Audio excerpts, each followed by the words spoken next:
আল্লাহ তাআলা বলেন ফাইযা জাআ আজালুহুম লা ইস্তাখিরুনা সাআতান ওয়া লা ইস্তাকদিমুন। দুনিয়ার জন্য এত কিছু করতেছেন রে বাবা, এই দুনিয়া কিন্তু আপনার কিছুই কাজে আসবে না।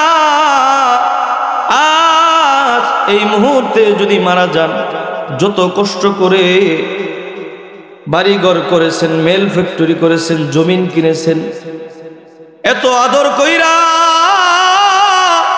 যেই সন্তানকে পড়ালেখা করাইয়া মানুষ বানাইছেন, যে স্ত্রীকে সবচেয়ে বেশি মহব্বত করতেন, যে স্ত্রী আপনি দুইজন জোড়ার কবুতরের মতন জীবন যাপন করেছেন, ও ভাই আজ এখন যদি মারা যান তাহলে কেউ তো আপনার সাথী হবে না, সবাই আপনাকে বিদায় দিয়ে কবরে পাঠাবে।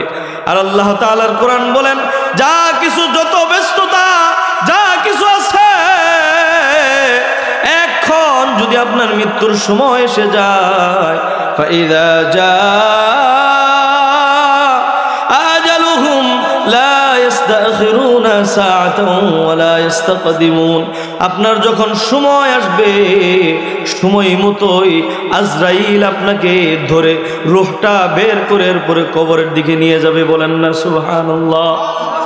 আপনার যত ব্যস্ততা আছে, আপনি যদি বলেন মৃত্যুর সময় হয়ে গিয়েছে,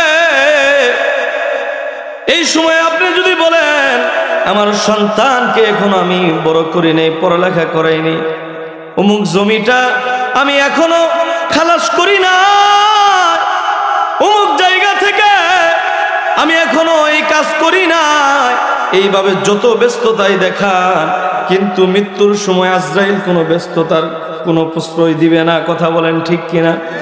যখন সময় আসবে, আল্লাহর কোরআন বলে যদি জান্নাতি ব্যক্তি হয়, আল্লাহর মাহবুব বান্দা যদি হয়, যারা আল্লাহ তাআলাকে প্রত্যেক উঠা বসায় স্মরণ করেছে,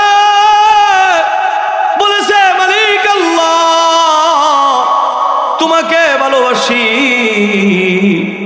ভালোবাসা দেখো না গভীর রজনীতে সমস্ত মানুষ ঘুমায় গেছে, আমি তোমার বান্দা এখনো ঘুমাই না, ও মালিক, ও আল্লাহ তোমার কুদরতি পায়ে সেজদায় পড়েছি। আমরা হয়তো ঘুমিয়ে থাকি, এই জমিনের ভিতরে এমন কিছু বান্দা আছে যারা গভীর রজনীতে ঘুমায় না, মালিককে খুশির জন্য, মালিকের রেজামন্দির জন্য গভীর রজনীতে পাশে স্ত্রী ঘুমিয়ে যায়, সন্তান ঘুমিয়ে যায়, আশেপাশের সকলে ঘুমিয়ে যায়, কিন্তু সে আল্লাহর মাহবুব বান্দা ঠান্ডা পানি দিয়ে ওযু কইরা কুদরতি পায়ে সেজদা দিয়ে বলে সুবহান রব্বিয়াল আ'লা, সুবহান রব্বিয়াল আ'লা, সুবহান রব্বিয়াল আ'লা। এইভাবে মালিক আল্লাহকে ডাকতে থাকে। যখন এইভাবে ডাকতে থাকে, আর আমার আপনার দয়ার মালিক আল্লাহ তাআলা বলতে থাকে, ও আমার বান্দা কেন তুই আমাকে ডাকিস, কি তোর সমস্যা, তোমার কি চাওয়া আছে, আমার কাছে কি চাও? এইভাবে মালিক আল্লাহ বান্দাকে ডেকে বলতে থাকে। বান্দা এবার বলতে থাকে, ওগো মহামান্বিত রব আল্লাহ, তোমার পবিত্রতা আমি বর্ণনা করি। বলেন না সুবহান। যখন এই কথা বলে এবার আল্লাহ তাআলা বলে, ও আমার বান্দা আমাকে পবিত্রতা, আমার পবিত্রতা বর্ণনা করতেছো, আমার কাছে কি চাও? এবার বান্দা শুধু বলতে থাকে সুবহান রব্বিয়াল আ'লা। এইভাবে যখন বলতে থাকে, আল্লাহ ডেকে বলো, আমার বান্দারে তুমি আমার পবিত্রতা বর্ণনা করতেছো, তোমার জীবনে আমি তাকায় দেখি কত রকমের গুনাহ, অন্যায়, নাফরমানি। বান্দারে যা যা, ধুয়ে মুছে তোকেও আমি পবিত্র বানায় দিলাম। বলেন না সুবহানাল্লাহ। ওই বান্দাগুলোর যখন মৃত্যুর সময় আসবে, আল্লাহর কোরআন বলেন ইন্নাল্লাযীনা ক্বালু রাব্বুনাল্লাহ, ওই বান্দাদের যখন মৃত্যুর সময় আসবে আল্লাহ তাআলা বলেন নিশ্চয়ই যারা রবকে, আল্লাহকে রব হিসেবে যারা মেনে নিয়েছে, সুম্মাস্তাকামু, ইমানের উপর যারা ইস্তেকামত, ইমানের উপর যারা অটল থেকেছে, জীবনের বাঁকে বাঁকে ফাঁকে ফাঁকে যখন এই সময় এসেছে, মালিক আল্লাহকে ডেকেছে, মালিককে ডেকে ডেকে বলেছে ও মালিক আমার আল্লাহ, রব্বানা যালামনা আনফুসানা ওয়া ইল্লাম তাগফির লানা ওয়া তারহামনা লানাকুনান্না মিনাল খাসিরিন। মালিক আল্লাহকে ডেকে বলেছে রব্বানা, ও আমার রব, যালামনা, আমি জুলুম করে ফেলেছি, অন্যায় করেছি, নাফরমান করেছি। আল্লাহ যালামনা, আমি জুলুম করে ফেলেছি। ওয়া ইল্লাম তাগফির লানা ওয়া তারহামনা লানাকুনান্না মিনাল খাসিরিন। ও মালিক আল্লাহ, ওয়া ইল্লাম তাগফির লানা, জুলুম তো করেছি, তুমি আমাকে মাফ করে দাও। বলেন না আল্লাহু আকবার। ও মালিক, তুমি আমাকে মাফ করে দাও, জুলুম তো আমি করেছি। ওয়া ইল্লাম তাগফির লানা, তুমি আমাকে মাফ করে দাও। ওয়া তারহামনা, যদি তুমি আমার উপর রহম না করো, তুমি যদি আমার উপর দয়া না করো, ও মালিক, আমি ক্ষতিগ্রস্ত হয়ে যাব। লানাকুনান্না মিনাল খাসিরিন, আমি ক্ষতিগ্রস্ত হয়ে যাব। এইভাবে যখন বান্দারা বলতে থাকবে, যারা আল্লাহ তাআলাকে বিশ্বাস করেছে, আইনদাতা, বিধানদাতা, সব কিছু হিসাবে যারা আল্লাহ তাআলাকে মেনেছে, আর আল্লাহ তাআলাকে যারা সব সময় স্মরণ করেছে, আল্লাহর কাছে ক্ষমা চেয়েছে, ওই বান্দারা যখন মৃত্যুর সময় আসবে, আল্লাহ তাআলার কোরআন বলেন তাতানাজ্জালু আলাইহিমুল মালাইকা, তাতানাজ্জালু আলাইহিমুল মালাইকাতু আল্লা তাখাফু ওয়া লা তাহজানু ওয়া আবশিরু বিল জান্নাতিল্লাতী কুনতুম তুআদুন। আল্লাহ তাআলার কোরআন বলেন ওই বান্দাটার সামনে 500 জান্নাতি ফেরেশতা আসবে। আল্লাহু আকবার বলেন না। জান্নাতি 500 ফেরেশতা এসে বলবে, ও আল্লাহর বান্দা, দুনিয়ার ভিতরে মালিককে পাওয়ার জন্য কত কষ্ট করলা, মালিককে পাওয়ার জন্য কত কষ্ট করলা, ইবাদত বন্দেগী করলা। ও বান্দা, জীবনের শেষ মুহূর্তে তুমি এসে পৌঁছেছো, তোমার তো এখন মৃত্যু হয়ে যাবে। আর আল্লাহ কোরআন বলেন কুল্লু নাফসিন যায়িকাতুল মাউত, কুল্লু নাফসিন যায়িকাতুল মাউত সুম্মা ইলাইনা তুরজাউন। আল্লাহ তাআলার কোরআন বলেন প্রত্যেকটা প্রাণীর মৃত্যুর স্বাদ গ্রহণ করতে হবে, মৃত্যুর যন্ত্রণা প্রত্যেকটা প্রাণীর ভোগ করতে হবে। আর আল্লাহ তাআলা পরে বলেন সুম্মা ইলাইনা তুরজাউন, যত ক্ষমতার বাহাদুরি দেখাও না কেন, দুনিয়ার ভিতর যত রকমের বড়াই করো না কেন, আমি মাওলার কাছে আবার পুনরায় ফিরে আসতে হবে। বলেন না সুবহানাল্লাহ। প্রত্যেকটা মানুষের, প্রত্যেকটা প্রাণীর মৃত্যু স্বাদ গ্রহণ করতে হবে।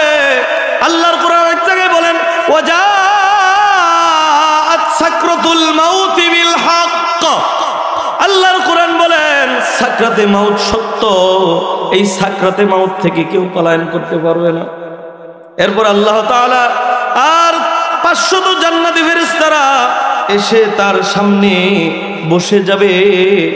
বসে যাওয়ার পর সেই জান্নাতি ব্যক্তি দুনিয়ার ভিতরে যে কষ্ট করেছে, সেই জান্নাতি ব্যক্তিকে আল্লাহর 500 ফেরেশতারা তারা কানে কানে এসে বলবে, ও আল্লাহর বান্দা, ওই যে তাকে দেখো, সালামুন কওলাম মির রাব্বির রহিম, তোমার রব তোমাকে সালাম দিয়েছে। আল্লাহু আকবার। সালামুন কওলাম মির রাব্বির রহিম, তোমার রব তোমাকে সালাম দিয়েছে। ওই যে তাকায় দেখো তোমার মাশুক, যাকে তুমি জীবনের বাঁকে বাঁকে ফাঁকে ফাঁকে স্মরণ করেছো, যাকে তুমি সবচেয়ে বেশি ভালোবেসেছো। ওয়াল্লাযীনা আমানু আশাদ্দু হুব্বাল লিল্লাহ, যার ভালোবাসা তোমার অন্তরে সবচেয়ে বেশি ছিল, ওই যে তোমার মালিক তোমার দিকে তাকায় রয়েছে। আল্লাহু আকবার বলেন না। জান্নাতি বান্দার কাছে মালিকের কথা যখন বলবে, জান্নাতি ব্যক্তি ওই মালিকের দিকে তাকাবে, আল্লাহ তাআলা তার সামনে জান্নাতগুলো তুলে ধরবে। জান্নাত দেখিয়া ওই বান্দাটা দুনিয়ার সব ভুলে যাবে। বলেন না আল্লাহু আকবার। স্ত্রী, সন্তান, ছেলে মেয়ে, সম্পর্ক সব ভুলে যাবে, দুনিয়ার সম্পদ সব ভুলে যাবে, জান্নাতের দিকে তাকাইয়া থাকবে। এদিক দিয়ে আল্লাহ তাআলা অর্ডার করবে, ও আজরাইল, ও মৃত্যুর ফেরেশতা, ওই বান্দার রূহটাকে বের করে ট্রান্সফার করে আমার জান্নাতের ভিতরে তুমি তাড়াতাড়ি পৌঁছায় দাও। আল্লাহু আকবার বলেন না। আপনারা দেখেছেন আগের দিনে মানুষকে কাটাছেঁড়া করতো, এমনি কাটতো, ঠিক কিনা? কোনো ইনজেকশন দিত না। কিন্তু এখন এতটা অত্যাধুনিক হয়েছে, কাটে যখন ইনজেকশন আগে দেয়, পরও আবার দেয়, যেন মানুষ সামান্য ব্যথাও না পায়। কথা বলেন ঠিক কিনা? বাবারা আমার, ব্যথা কিন্তু পায়, কিন্তু অনুভব করতে পারে না। আল্লাহ তাআলা জান্নাতি ফেরেশতারা যখন জান্নাত তার সামনে তুলে ধরবে, জান্নাত দেখিয়া সে আনন্দে আত্মহারা হইয়া যাইব, তার মনে কোনো কষ্ট থাকবে না, জান্নাতের দিকে তার মনোযোগ থাকবে।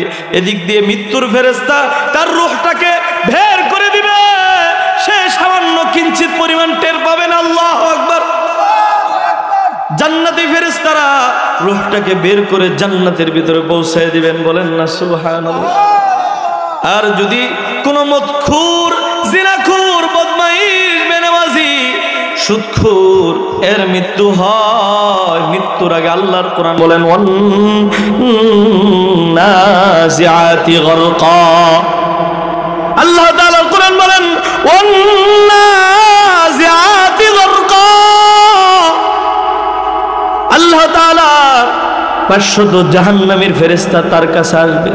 কয় শত? 500 জাহান্নামী ফেরেশতারা এসে তাকে এমন জোরে চাপ দিবে, নাজিআতি গরক, সজোরে চাপ দেন ওয়ালা ফেরেশতা আসবে, এমন জোরে চাপ দিবে রে বাবা। চাপ দেওয়ার পর আপনারা দেখবেন কোন একটা গাছ যদি মাটি থেকে একেবারে উপরে ফেলতে চান, কি করেন? সজোরে টান দেন। সজোরে টান দিলে গাছের শিকড়, গাছটা ছিঁড়া, গাছের শিকড় গুলো ছিঁড়ে এরপরে উঠে আসে। কথা বলেন ঠিক কিনা? জাহান্নামী বান্দার যখন মৃত্যুর সময় আসবে, 500 জাহান্নামী ফেরেশতারা চাপ দিয়ে ধরবে। মৃত্যুর ফেরেশতা তার রূহটাকে ধরবে, ধরে এমন জোরে চাপ দিয়ে টান মারবে, একটা বেলুন যদি ফুলানোর পর ব্রাস্ট করা হয়, যেমন ব্রাস্ট করার পর চারো সাইডে ছিটে চলে যায়, বেলুনটা কিন্তু ভালো থাকে না, অক্ষত থাকে না, একেবারে ছিন্ন বিচ্ছিন্ন হয়ে যায়। আল্লাহর কোরআন বলেন, তাফসিরে কেরামগণ তাফসির করতে যায় লেখেন, বেলুনটাকে যখন ফুটায় দেওয়া হবে যেরকম অবস্থা হয়, জাহান্নামী ব্যক্তির মৃত্যুর সময় তার রূহটাকে যখন টান দিবে, তার রূহটাকে টান দেওয়ার পর এমন জোরে টান দিয়ে উঠাবে, সমস্ত রগ রেশাগুলো ছিঁড়ে শরীরটাকে একবারে ছিন্ন বিচ্ছিন্ন করে এরপর রূহটাকে উঠাবে। নাউজুবিল্লাহ বলেন। জাহান্নামী ব্যক্তির মৃত্যুর সময় আপনারা দেখবেন কত মানুষের চোখগুলো উল্টা যায়, কত মানুষের প্রস্রাব পায়খানা করে দেয়, কত মানুষ হাত পা মাথা বাঁকা হয়ে যায়। এটার কারণ কি? জাহান্নামী ফেরেশতাকে দেখে ফেলেছে, জাহান্নাম দেখেছে। ওই বান্দাটা যখন মৃত্যু হয়ে যায়, হওয়ার পর তাকে যখন মানুষগুলো বলে তাড়াতাড়ি গোসল দে, তাকে বিদায় দিতে হবে, ঘর থেকে যখন বের করে ওই বান্দাটা জোরে জোরে চিৎকার দেয়ার বলে, আমার সাদের বাড়ি, আমার সাদের ঘর, আমার সাদের সংসার, এখান থেকে আমাকে মাটিতে দিও না, ওই মাটিতে আমার জন্য জাহান্নাম অপেক্ষা করতেছে। নাউজুবিল্লাহ। আমাকে তোমরা কবরে নামাইও না, কবরে আমার জন্য সাপ বিচ্ছু অপেক্ষা করতেছে, তোমরা আমাকে মাটি দিও না। এইভাবে বলতে থাকবে, কিন্তু আমরা দুনিয়াবাসী কেউ শুনে। নবী হাদিসের ভিতরে বলেন, আর যে জান্নাতি হবে মৃত্যুর পর, সে নিজে নিজে ডেকে ডেকে বলতে থাকবে, ও আল্লাহর বান্দারা, তোমরা আমাকে তাড়াতাড়ি গোসল দাও, আমাকে এই বাড়ির থেকে তাড়াতাড়ি বের করে আমাকে আমার কবরে পৌঁছায় দিয়ে আসো, আমার কবরে আমার জন্য জান্নাত অপেক্ষা করতেছে। আল্লাহু আকবার বলেন। আমাকে কবরে রেখে আসবা, এই যে সাদের বাড়ি ঘর, এগুলোর চেয়ে হাজার গুণে সুন্দর, আমার সেই কবরে আমাকে তোমরা রেখে আসো। এইভাবে সেই বান্দাগুলো বলতে থাকবে। বলেন না সুবহানাল্লাহ।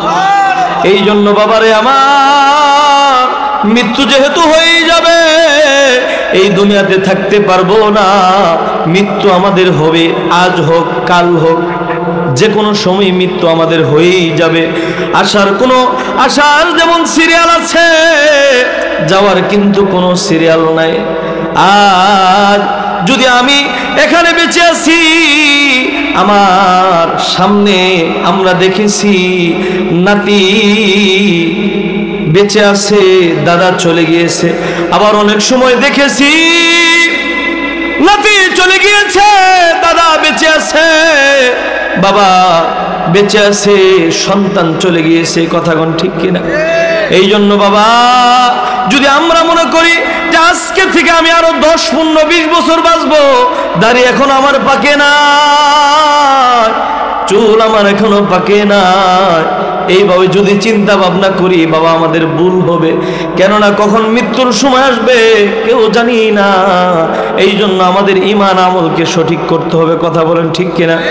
যদি ঈমান আমলকে সঠিক করতে পারি, বাবারে আমার, যদি ঈমান আমলকে সঠিক করে নিজের জীবনটাকে আল্লাহর কোরআনের রঙে সাজাইতে পারি, আল্লাহর নবীর হাদিসের রঙে যদি নিজের জীবনটাকে সাজাইতে পারি, সুন্নত অনুকরণ করে যদি সাজাইতে পারি, ও বাবা, যদি আল্লাহ তাআলার নবীকে ফলো করি, তাহলে একটু চিন্তা করে দেখবেন, নবীজির জীবনের একটা ছোট্ট ঘটনা মনে রাখবেন। আল্লাহর নবী যেদিন চলে যাবেন, আল্লাহর নবী চলে যাওয়ার আগে তার সাহাবাই কেরামদেরকে ডেকে বলতেছে, ও আমার সাহাবীরা, তোমরা একটু আমাকে ধরে মদিনার বাজারে একটু নিয়ে যাও, সবাইকে একটু ডাকো। আল্লাহু আকবার। আল্লাহ তাআলার নবী চলে যাওয়ার আগে অনেকদিন অসুস্থ ছিলেন। আল্লাহর নবীকে সাহাবাই কেরামরা ধরে মদিনার বাজারে নিয়ে গেলেন। যাওয়ার পর আল্লাহ নবী বলতেছে, ও সাহাবীরা, সবাইকে ডাকো, সবার সাল্লিল আলামিন মুহাম্মাদুর রাসূলুল্লাহ সাল্লাল্লাহু আলাইহি ওয়াসাল্লাম এই দুনিয়া থেকে যেদিন চলে যাবেন, চলে যাওয়ার সময় আজরাইল এসেছেন। আজরাইল এসে বলতেছে, ইয়া রাসূলুল্লাহ, আল্লাহ তাআলা আপনার জন্য অপেক্ষা করতেছে। হযরত আজরাইলের কথা শোনার পর আল্লাহর নবী বলতেছে, একটু অপেক্ষা করো, জিবরাইল আসুক, আমি যাব কি যাব না, জিবরাইলের সাথে কথা বলার পর তোমাকে বলবো। বলেন না সুবহানাল্লাহ। জিবরাইল আলাইহিস সালাতু ওয়াস সালাম আসলেন। আসার পর আল্লাহর নবী ডেকে বলতেছে, ও ভাই জিবরাইল, আজরাইল নেওয়ার জন্য এসেছে, আমি যে চলে যাব, আমার উম্মতের কি ফয়সালা হবে? দুনিয়াতে থাকা অবস্থায় আমার উম্মতকে আল্লাহ আযাব গজব দিয়ে শেষ করে দেয় না, কিন্তু চলে যাওয়ার পর সমস্ত উম্মতরা যদি গুনাহ করে পাপের মামলায় জর্জরিত হয়ে যায়, তাহলে আল্লাহ যদি আযাব গজব দিয়ে সব শেষ করে দেয়, তাহলে আমি উম্মতকে নিয়ে কিভাবে ফখর করব? আমি তো উম্মতের কান্ডারি। বলেন না আল্লাহু আকবার। এই কথা বলার পর জিবরাইল আল্লাহ তাআলার কাছে চলে গেলেন। আল্লাহ তাআলাকে বললেন, আল্লাহ তো সব কিছু দেখেন এবং শুনেন। এবার আল্লাহ তাআলা জিবরাইলকে ডেকে বলতেছে, ও জিবরাইল, যাও আমার বন্ধুকে যায় বলো, আমার বন্ধুকে যায় বলো, ও জিবরাইল, আমার বন্ধুকে যায় বলো, এতদিন তো আমার নবী উম্মতের দায়িত্ব নিয়ে নিয়েছিলেন, আল্লাহর নবী চলে যাওয়ার পর পুরা উম্মতে মুহাম্মাদি, গোটা উম্মতে মুহাম্মাদির দায়িত্ব আমি আল্লাহ নিজে নিয়ে নিব। আল্লাহু আকবার। বলেন না। আল্লাহর নবী এই কথা শোনার পর স্বস্তি বোধ করলেন। আল্লাহর নবী বললেন, ও আজরাইল, ঠিক আছে, যেহেতু আল্লাহ তাআলা আমার উম্মতের দায়িত্ব নিবে, আমার আর কোনো চিন্তা নাই। এরপরে জিবরাইল বলতেছে, ইয়া রাসূলুল্লাহ, শুধু তাই নয়, আপনার উম্মতেরা যা কিছু আমল করবে সমস্ত আমলগুলো আপনার কবর, আপনার রওজা মুবারকে সবকিছু দেখানো হবে। বলেন না সুবহানাল্লাহ। এই কথা বলার পর আল্লাহর নবী বলতেছে, ঠিক আছে, আমাকে আমার রূহ বের করা হোক।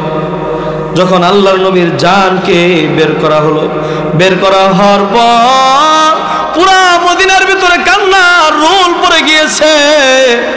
সাহাবায়ে কেরাম পাগল পারা হয়ে গিয়েছে, দিশাহারা হয়ে গিয়েছে। সাহাবীরা তো আল্লাহর নবীর এতটা মহব্বত করতেন, এতটা ভালোবাসতেন। আল্লাহর নবী দু জাহানের সরদার রাহমাতাল লিল আলামিনকে যখনই দেখতে মনে চাইতো, ঘরের ভিতরে যখন মন চাইতো নবীজিকে দেখব, বিরহ বেদনা যখন আসতো, দৌড়ায়া মসজিদে নববীতে যাইয়া নবীজির চেহারা মোবারক দেখা অন্তরের জ্বালা মিটাইতো। আল্লাহু আকবার। সাহাবায়ে কেরামের ভিতরে বলেন, আমার যখন ক্ষুধার জ্বালা, ক্ষুধায় কাতর হইয়া যাইতাম, আল্লাহর নবী চেহারা মুবারকের দিকে তাকাইয়া থাকলে অন্তরের ভিতরে ক্ষুধার জ্বালা মিটে যাইত। আল্লাহু আকবার। বলেন। আল্লাহর নবীর জন্য পাগল পারা হয়ে গেছে, সাহাবীরা পাগল পারা হইয়া গিয়েছে। আল্লাহর নবীর একজন সাহাবী ফাদলু রব্বি, আল্লাহর নবীর সাহাবী খেজুর গাছে উঠেছে, খেজুরের ডালপালাগুলো সাফ করতেছিল। কে যেন এসে বলে যায়, ও সাহাবীরা রে, যেই নবীকে তোমরা সবচেয়ে বেশি ভালোবাসতা, যেই নবীজিকে কলিজা দিয়ে মহব্বত করতে রে সাহাবীরা, শুনে রাখো, ওই নবীজি আজকে আমাদেরকে চিরদিন বানাইয়া কবরের দেশের পাড়ি জমাইছে। আল্লাহ। তখন সেই নবীজির সাহাবী গাছ থেকে লাফ দিছে, লাফ দিয়ে মাটিতে বইরা বলতেছে, ওগো মালিক আল্লাহ, তোমার নবীকে যেই চোখ দিয়ে আমি দেখতে পারবো না, ওই চোখ আমার দেখা, ওই চোখ আমার আর দরকার নাই, আমার চোখকে তুমি নিয়ে নাও। আল্লাহু আকবার। যেই চোখ দিয়ে আমার নবীকে দেখতে পারবো না, ওই চোখ দিয়ে আমি স্ত্রী দেখতে চাই না, ওই চোখ দিয়ে আমি মা বাবা দেখতে চাই না, ওই চোখ দিয়ে আমি গাছপালা তোমার পৃথিবী আমি দেখতে চাই না, ওই চোখ আমার কাছ থেকে নিয়ে নাও। এই কথা বলতে দেরি আল্লাহ সাথে সাথে ওনার চোখগুলো নিয়ে গিয়েছেন। বলেন না সুবহানাল্লাহ। সাহাবায়ে কেরাম নবীজিকে কতটা ভালোবাসতেন। বাবারে আমার, হযরত আবু বকর রাদিয়াল্লাহু তাআলা আল্লাহর নবী ঘুমিয়ে রয়েছে, হায়াতুন নবী রাহমাতাল লিল আলামিন ঘুমিয়ে রয়েছে। আল্লাহর নবীর পাশে এসে আবু বকর পাগলের মতো নবীজির চেহারার দিকে তাকাইয়া চোখের পানি ছেড়ে দিয়ে বলতেছে, ইয়া রাসূলুল্লাহ, আপনাকে আমার ছোট্ট অবস্থায় আপনি আমার সঙ্গী ছিলেন। ইয়া রাসূলুল্লাহ, আপনার সঙ্গী আমি ছিলাম। কত কষ্টের দিন পার করেছি, কখনো একা আমাকে ছাড়েন না। আজকে এই মদিনার জমিনে আপনি কেন আমাকে চিরদিন বানাইয়া কেন চলে গেলেন? ইয়া রাসূলুল্লাহ, যেদিন মক্কার জমিন থেকে আপনি হিজরত করবেন, আপনি আমাকে বলেছিলেন, ওগো আবু বকর, তোমাকে নিয়ে হিজরত করব, তুমি রেডি থাইকো। ওগো আল্লাহর নবী, আমি 6 মাস ধরে বিছানার ভিতরে ঘুমাই নাই, শুধু আপনার সাথে হিজরত করব, আপনার সাথী হব, এই জন্য রাত দরজার ভিতরে ঢেলান দিয়ে কাটাইছি। আল্লাহু আকবার। আবু বকর রাদিয়াল্লাহু তাআলা বলতেছে, ইয়া রাসূলুল্লাহ, আপনাকে নিয়ে যখন হিজরতে বের হলাম, সেই গুহার ভিতরে আপনি ক্লান্ত, আপনাকে পাহারা দেওয়ার জন্য আপনাকে আমার রথের উপরে শোয়াইয়া, অনেকগুলো গর্ত ছিল, ভেবেছিলাম এই গর্ত দিয়ে কোনো সাপ এসে আবার আমার নবীকে ধ্বংস করে, এই জন্য শীতের কনকনে রাতের ভিতরে আমার জামাগুলো একটা একটা করে টাইনা সিরা ইয়া রাসূলুল্লাহ গর্তের মুখগুলো বন্ধ করেছিলাম। ওগো আল্লাহর নবী, আর কোনো কাপড় ছিল না, তখন আমার পাটাকে গর্তের মুখের ভিতরে দিয়ে আটকেছিলাম। কিছুক্ষণ যাইতে আল্লাহর নবী, একটা সাপ এসে আমার পায়ের ভিতর বারবার দংশন করে, আমি তখনও আপনাকে আমি ডাক দিই নাই। আমি তখন আপনাকে ডাক দেই না, মনে মনে ভাবতেছিলাম আমার জীবন চলে যাবে, কিন্তু নবীজিকে আমি কষ্ট দিতে পারি না। নবীজি ক্লান্ত শরীর নিয়ে ঘুমাইছে, আমার নবীর ঘুম আমি ভাঙতে পারি না। এই কথা বলতেছে আর আবু বকর কাঁদতেছে আর বলতেছে, ওগো নবীজি, কাঁদতেছিলাম বিষের ব্যথায় পুরা শরীরটা নীল বর্ণ হয়ে গিয়েছিল। বিষের ব্যথনায় আমার চোখ দিয়ে পানি পড়তেছিল, এক ফোঁটা পানি আপনার চোখে উপরে পড়ার কারণে আপনার ঘুম ভেঙে গেছিল। ওগো আল্লাহর নবী, আজকে তো আমার চোখ দিয়ে কত পানি পড়তেছে, আপনি একটু উঠেন না। আল্লাহু আকবার বলেন না, একটু উঠেন না, আপনি একটু কথা বলেন না। কেন আমাকে এতিম বানাইয়া আপনি চলে গেলেন? কিভাবে আপনাকে ছাড়া আমি থাকবো? আল্লাহু আকবার বলেন।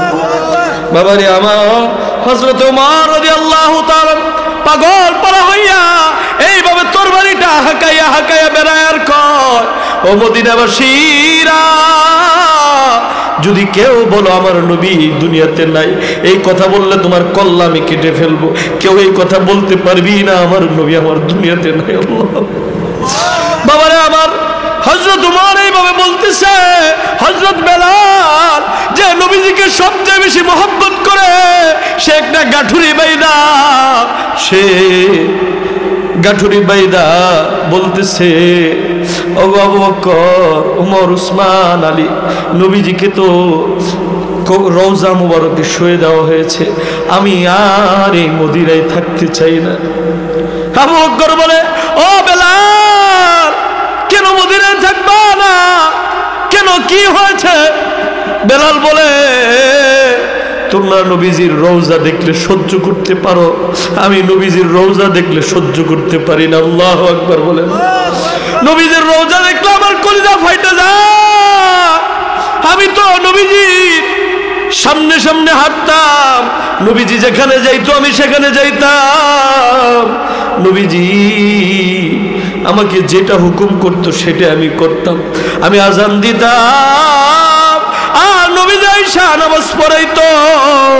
ওগো আবু বকর, আমি নবীজির রওজা দেখলে সহ্য করতে পারি না, আমাকে বিদায় দাও, আমি দূর, বহু দূর চলে যাব। আল্লাহু আকবার। এই কথা বলার পর আবু বকর বলতেছে, ওগো বেলাল, তোমার যা যা প্রয়োজন আমরা সব দিব। নবীজিকে হারাইছি, নবীজির স্মৃতি তোমাকে আমরা হারাইতে পারি না। তখন এই কথা বলার পর হযরত বেলাল বলতেছে, না না, আমাকে বিদায় দাও, আমাকে থাকার কথা বলিও না, আমি থাকতে পারবো না। আল্লাহু আকবার বলেন। হযরত বেলাল রাদিয়াল্লাহু তাআলা আনহু বিদায় নিয়ে সিরিয়াতে চলে গেলেন। যাওয়ার পর আল্লাহর নবী অনেক দিন পার হয়ে গেল। আল্লাহর নবী একদিন স্বপ্নে যুগে আসছে, আয়েশা বেলালকে ডেকে ডেকে বলতেছে, ও বেলাল, আমার উপরে তুই আর কত জুলুম করবি?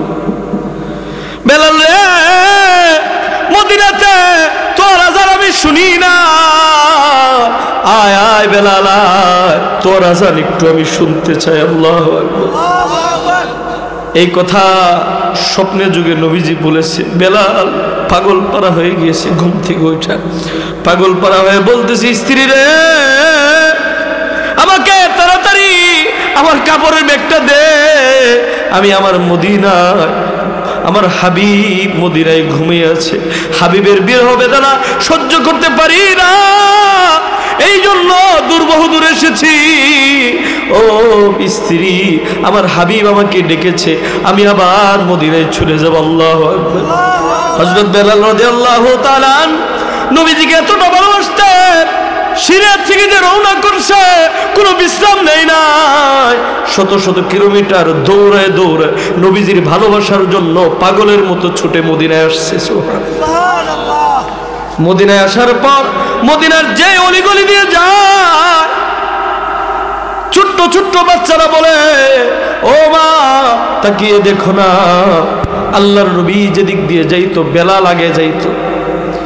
বেলালকে আল্লাহর নবী রাখছিল, আমি যেদিক দিয়ে যাব আমার সামনে তুমি যাবা, আমার বডিগার্ড হিসেবে সামনে যাইবা। যদি রাস্তাঘাটে কোনো কাটা থাকে, রাস্তাঘাটে যদি কোনো গর্ত থাকে, এগুলো তুমি দেখবা, রাস্তাঘাটে কোনো ময়লা থাকলে সরাইবা। তো বেলাল যখন ঢুকতেছে, ছোট্ট ছোট্ট সন্তানেরা বলতেছে, মা রে তাকে দেখো না, হযরত বেলাল, আল্লাহর নবী চলে যাওয়ার কতদিন পরে হযরত বেলালকে মদিনায় দেখা যায়। ও মা, বুঝছি আজকে মনে হয় নবীজিও আসবে। বলেন আল্লাহু আকবার। যেদিক দিয়ে বেলাল যায় ওদিক দিয়ে পিছন দিয়ে মানুষ যায়। মানুষ যাইতে যাইতে হযরত বেলাল রাদিয়াল্লাহু তাআলা নবীজির রওজার আথারের সামনে চলে গেলেন। যাইয়া নবীজিকে সালাম দেয়, আসসালাতু ওয়াসসালামু আলাইকা ইয়া রাসূলুল্লাহ, আসসালাতু ওয়াসসালামু আলাইকা হাবিবাল্লাহ, আসসালাতু ওয়াসসালামু আলাইকা ইয়া রাহমাতাল লিল আলামিন। ও আল্লাহর নবী, আমাকে ডেকেছিলেন, আপনার গোলাম আপনার কদমে হাজির। আল্লাহু আকবার বলেন। এইভাবে কন্দন করতেছে, আশেপাশের মানুষগুলো জমা হয়ে গিয়েছে, সকলে কান্দন শুরু করেছে, কন্দন করতেছে। নবীজির সেই চলে যাওয়ার বিরহ বেদনার কথা সকলের ইয়াদ এসে গিয়েছে, সকলেই জোরে জোরে হাউমাউ করে ক্রন্দন করতেছে। তখন তাহাজ্জুদের নামাজের সময়, আপনারা জানলে খুশি হবেন, বাংলার জমিনে কিন্তু মসজিদে তাহাজ্জুদের আজান দেওয়া হয় না, হয়নি? তাহাজ্জুদের আজান দেওয়া হয় না। মদিনার মসজিদে তাহাজ্জুদের সময় আজান দেওয়া হয়। আল্লাহু আকবার বলেন। বেলাল যখন আসছে, সকল সাহাবীরা বলতেছে, ওগো বেলাল, আপনার মুখে কতদিন ধরে আজান শুনি না, রাসূলের জামানার আজান কতদিন ধরে শুনি না। ওগো বেলাল, একটু দয়া করে আজান দিবেননি, আপনার আজান আমরা শুনতে রাজি আছি। আল্লাহু আকবার। এই কথা বলার পর হযরত বেলাল ডেকে ডেকে বলতেছে, ও ভাইরা আমার, তোমরা আগে বলো, আমি আজান দিলে আমার নবী হযরত মুহাম্মদুর রাসূলুল্লাহ সাল্লাল্লাহু আলাইহি ওয়াসাল্লাম কি মসজিদে ইমামতি করতে আসবেননি? যদি তোমরা বলো ইমামতি করতে আসবে, নবীজি নামাজ পড়াইবে, তাহলে আমি বেলাল 1000 বার আজান দিতে রাজি আছি। যখন এই কথা বলছে, সাহাবীরা চোখের পানিগুলো ছেড়ে দিয়ে কাঁদতেছে। ওগো বেলাল, তুমি, আল্লাহর নবী চলে গিয়েছে, তুমিও চলে গিয়েছো, কমস কম তোমার আজান শুনে নবীজির জামানার স্মৃতিগুলো একটু স্মরণ করি, একটু আজান দাও না। সবাই এভাবে বলতেছে। আল্লাহর নবীর সাহাবী হযরত বেলাল বলতেছে, না না, আমি পারবো না, প্রয়োজনে আমি এখান থেকে আবার চলে যাব, আমি আজান দিতে পারবো না। যদি আমি আজানের পরে হযরত মুহাম্মদুর রাসূলুল্লাহ সাল্লাল্লাহু আলাইহি ওয়াসাল্লাম না আসে, তাহলে আমি কলিজা ফাইটা মারা যাব, আমি আজান দিতে পারবো। এই কথা বলার পর আল্লাহর নবীর সাহাবী হযরত সালমান ফারসি রাদিয়াল্লাহু তাআলা, উনি বলতেছে, তোমরা বললে বেলাল শুনবে না, তোমরা দুইজন যাও, হযরতে হাসান হুসাইন, তাদেরকে যায় বলো, তারা যদি বলে বেলাল সেই কথা ফিরাইতে পারবে না। আল্লাহু আকবার বলেন। হযরত হাসান হুসাইনকে বলা হলো, তারা এসে দুইজন দুই পাশে দুই হাত ধরছে, দুই হাত ধরে বলতেছে, ওগো বেলাল, আমার নানা চলে গিয়েছে, কলিজাটা বড় বেদনা, কলিজাটা পুড়ে গিয়েছে নানার বিরহ বেদনা। ওগো বেলাল, তুমি কি একটু আজান দিবানি? তোমার আজানটা শুই না, কলিজার ভিতরে একটু কলিজাটা ঠান্ডা করবো। আল্লাহু আকবার। এই কথা বলার পর হযরত বেলাল ইমাম হাসান রাদিয়াল্লাহু তাআলা আনহুর চেহারার দিকে তাকাইছে, চেহারার ভিতরে তাকাইয়া দেখে আল্লাহর নবীর মতো হুবহু চেহারা, আল্লাহর নবীর চেহারার মতো রং দেখা যায়। আল্লাহু আকবার। আল্লাহর নবীর চেহারার মতো রং দেখা যায়। এবার বেলাল বলতেছে, এখন তো আল্লাহর নবীর কলিজার টুকরা বলেছে, আর চেহারাটা নবীর চেহারার মতো মিল ছিল, ওই চেহারার অধিকারী বলেছে, এখন যদি আজান না দেয় নবী তো নারাজ হয়ে যাবে। তখন বেলাল উঠেছে আজান দেওয়ার জন্য। আল্লাহু আকবার। বেলাল রাদিয়াল্লাহু তাআলা তখন বলতেছে, আল্লাহু আকবার, আল্লাহু আকবার। বেলালের আজানের আওয়াজ হাদিসের ভিতরে লেখেন 40 মাইল দূরে পর্যন্ত চলে যেত। আল্লাহু আকবার বলেন। আওয়াজের, বেলালের আজানের আওয়াজ শুনে সমস্ত মানুষগুলো দৌড়ে দৌড়ে ঘর থেকে আসা শুরু করেছে। আল্লাহু আকবার বলেন না। হযরত বেলাল রাদিয়াল্লাহু তাআলা যখন বলতেছে, আশহাদু আল্লাহ